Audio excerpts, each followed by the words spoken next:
नमस्कार दोस्तों, मैं अमित आपका स्वागत करता हूं एक शानदार किताब स्मॉल इज़ ब्यूटीफुल। जी हां, आज की शानदार किताब को लिखा है डी.एफ. शुमाकर ने। आइए पढ़ते हैं किताब को। यह किताब पारंपरिक अर्थशास्त्र की आलोचना करती है। शुमाकर का मानना है कि आधुनिक अर्थव्यवस्था का बहुत अधिक झुकाव बड़े पैमाने की मशीनों, विशाल उद्योगों, अधिक उत्पादन की ओर हो गया है, जो कि न सिर्फ केवल पर्यावरण को नुकसान पहुंचाता है बल्कि इंसान को भी एक मशीन बना देता है।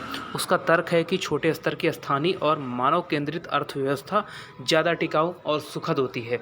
तकनीक और मानवता, वे ऐसी तकनीक के पक्षधर हैं जो इंटरमीडिएट टेक्नोलॉजी, मध्यम तकनीक ठीक है, यानी एक ऐसी तकनीक जो स्थानीय लोगों द्वारा आसानी से अपनाई जा सके। स्थिरता, सस्टेनेबिलिटी हो। शुमाकर ने बताया कि बहुत पहले ही पर्यावरणीय संकटों की ओर ध्यान दिलाया था।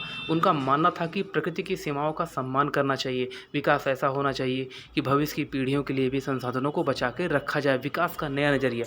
शुमाकर कहते हैं कि विकास सिर्फ जीडीपी या औद्योगिक उत्पादन नहीं है, बल्कि यह इस बात पर निर्भर करता है कि वह समाज, संस्कृति, व्यक्तिगत संतुलन को कैसे प्रभावित करता है। बौद्ध अर्थशास्त्र, बुद्धिज्म इकोनॉमिक्स।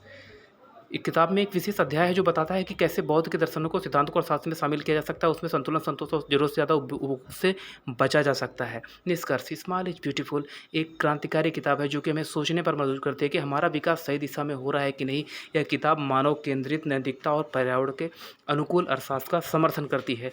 आज के युग में देखा जाए तो पूरी दुनिया एक अंधी दौड़ में जा रही है। आप अगर ध्यान दें तो पर्यावरण में लगातार परिवर्तन हो रहा है। कहीं बाढ़ आ रही है, कहीं आंधी तूफान आ रहा है, कहीं सुनामी आ रही है।